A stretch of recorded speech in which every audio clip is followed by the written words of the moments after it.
Și, culmea culmilor, despre importuri nimeni nu mai suflă nicio vorbă. Când domnul Băsescu vă vorbea despre această grozăvie, această minunăție de exporturi, care de fapt asta este moartea noastră, exporturile astea de 46 de miliarde, a uitat să vă zică despre importuri care sunt de 53 de miliarde de euro.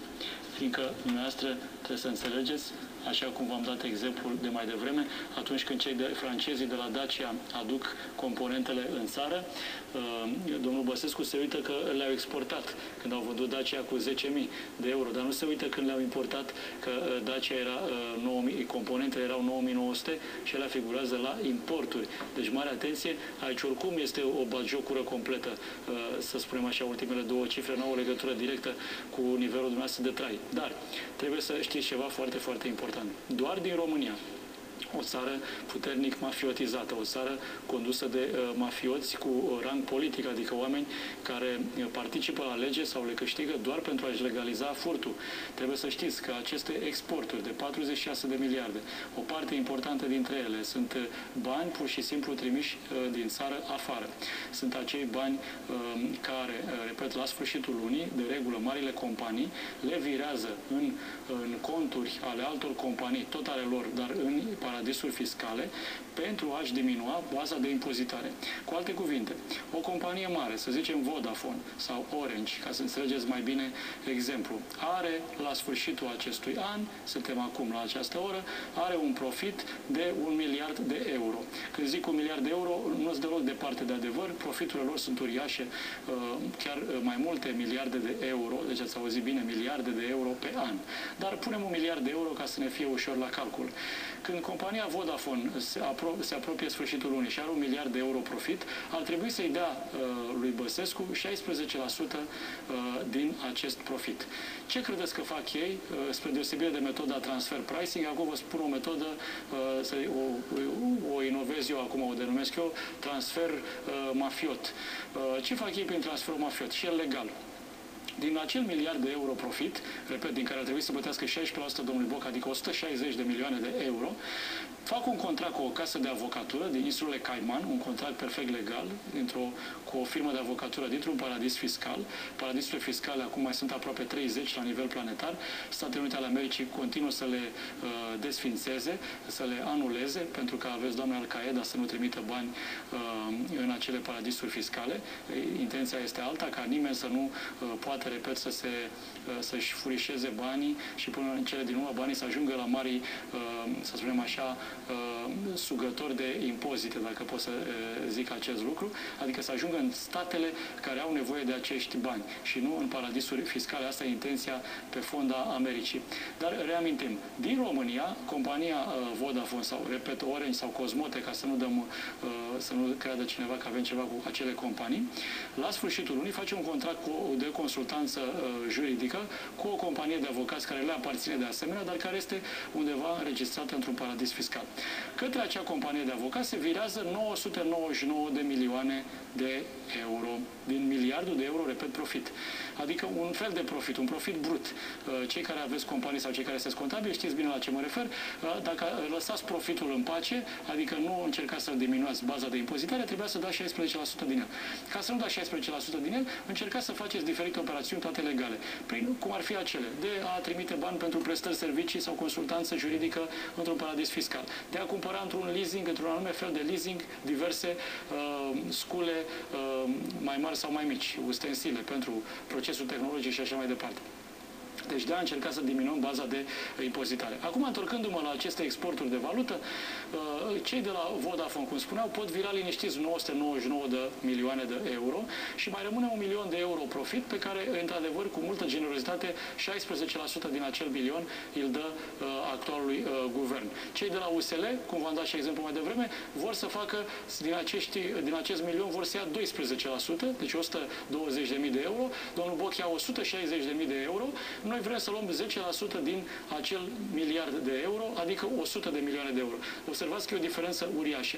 Mai trebuie să știți însă că din România aceste plecări de bani extraordinar de lăudate de actualul guvern se fac foarte multe dintre ele dintr-un singur motiv, că România este o țară deosebită față de Uniunea Europeană.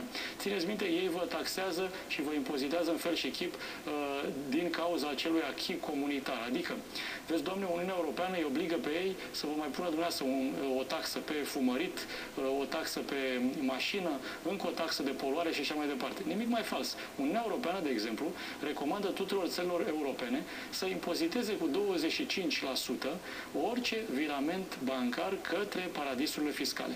Cu alte cuvinte, chiar dacă cei de la Vodafone sau de la Orange virează către compania aceea de avocați 999 de milioane de euro din acel miliard care trebuie să fie profit pe teritoriul statului român, ei bine, ei ar mai trebui să plătească către statul român o taxă, o suprataxă de 25% din acel impozit.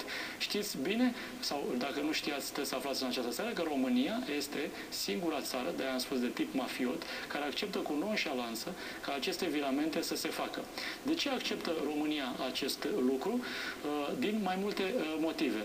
Încă o dată, vorbim de aceste, în primul rând de aceste exporturi, dar și de alți bani pe care o să vi arăt mai târziu la alte rubrici. Dacă România ar suprataxa aceste impozite, sigur că ar avea 25% dintr-o avere uriașă, adică estimez eu încă vreo 10 miliarde de euro pe an. Cu alte cuvinte, v-ar putea dubla pensiile. O să vedeți exact cât înseamnă pensiile dumneavoastră. Sau v-ar putea tripla salariile, că salariile sunt mult mai mici. În România, vă spun de pe acum, că stă pe limbă, salariile sunt 4 miliarde de euro, vorbim de salariile bugetarilor, și pensiile sunt 10 miliarde de euro. Deci alegeți dumneavoastră cu 10 miliarde care și de mâine am putea suprataxa toate viramentele către offshore-uri, am putea dubla fie fondul de pensii, fie am putea tripla fondul de salarii al bugetarilor. Deci ați auzit bine, dubla sau tripla. Acum, trebuie să știți că multe companii din Uniunea Europeană care au subsidiare în România sau invers, companii din România care au alte firmulițe căpușe în Uniunea Europeană, trebuie să știți, am uitat să vă spun ce era mai important, că pe teritoriul Uniunii Europene toate viramentele bancare sunt scutite de orice fel de taxe. Nu numai viramente bancare, dar și orice fel de marfă care se duce din Italia în România, din România în Olanda, din Olanda în Spania și așa mai departe, sunt scutite de taxe. E bine, pe acest model, o companie din Italia, că dacă vorbim de mafie, să dăm exemplul Italiei, dacă ar vrea din Italia, acolo unde Berlusconi și ceilalți guvernanți au pus piciorul în prag și au spus 25% supraimpozităm orice virament către companiile offshore, și atunci orice italian care vrea să-și trimită și el niște bani pentru a scuti, pentru a-și mișora baza de impozitare, să trimită și el niște bani în ce insule vreți dumneavoastră, în Cipru sau în alte paradisuri fiscale, atunci italianul trebuie să mai plătească 25% în plus. Și atunci ce credeți că i-a dat în cap italianului? Deci, repet, este un acord tacit între multe puteri europene, inclusiv puterea de la București, de a frauda, să zicem așa, pe jandarmul cel mare, pe jandarmul mondial, pe America. De aici o să vă povestesc mai târziu o ură ascunsă a actualei puteri americane față de regimul de la București. Fiindcă, din aceste, repet, când zic 46 de miliarde, repet, sunt foarte exagerez deja. Aici nu sunt numai, repet, viramente bancare, sunt foarte multe produse pe bune, cum v-am zis, Daci sau telefoane mobile exportate și foarte mult petrol și foarte multe alte lucruri concrete. Dar pe lângă asta sunt și bani. Repet, când un italian vrea să, ca să nu folosesc expresia să spele bani, fiindcă o face legal, când un italian vrea să fraudeze statul italian, să nu mai plătească 25% acea suprataxă pentru virament în offshore, și ce face firma din Italia, din Roma? Își deschide o filială la București, virează toți banii către filiala din București, adică 1 miliard de euro. Guvernantul pe de list, Portocaliu, se bucură și apare la trezor și zice: astăzi a mai intrat 1 miliard de euro în țară, dar uite să spună că în secunda a doua și ieși miliardul, și din România pleacă către companiile de tip offshore acel miliard netaxat cu 25%. Deci mare atenție! Este o bucurie a multor investitori europeni că în România există această breșă, evident. Este o bucurie, să spunem așa, de scurtă durată a actualului regim de la București, că se bucură de niște cifre umflate, dar care există, trebuie să recunoaștem, mulțumită acestei învârteli de tip suveică, de tip mafiot, în care mulți bani din Europa, care nu pleacă direct în offshore-uri, ajung întâi în România și de aici pleacă în offshore, repet, nesuprataxați. Ca să țineți minte încă o dată, sigur că dacă am suprataxa acești bani cu 25%, ar fi bani pentru mulți dintre amărăștenii români. Dar mare atenție! atenție, dacă nu suprataxăm, s-ar putea ca România să nu mai fie atât de ținută în brațe actualul regim de la București, așa cum a fost până acum. Și s-ar putea să avem surprize interesante și din acest punct de vedere. Deci, ca să înțelegeți dumneavoastră sau ca să aveți o explicație de ce guvernanții de la București sunt în continuare tolerați și în continuare cât de cât primiți prin cancelariile străine, pentru că ei tolerează această lipsă de suprafiscalitate, de suprataxare a viramentelor către offshore, tolerează și toată lumea repete fericită din Uniunea Europeană, fiindcă există breșa.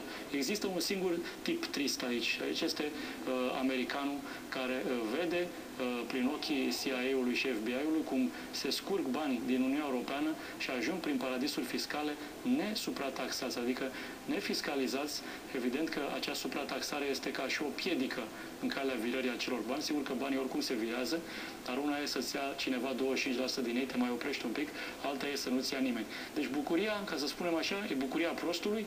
Actualul guvernant de la București are zilele numerate, fiindcă jandarmul planetar a observat această scursură, această scurgere de bani uriașă către offshore-uri și așteaptă și el viitoarele alegeri.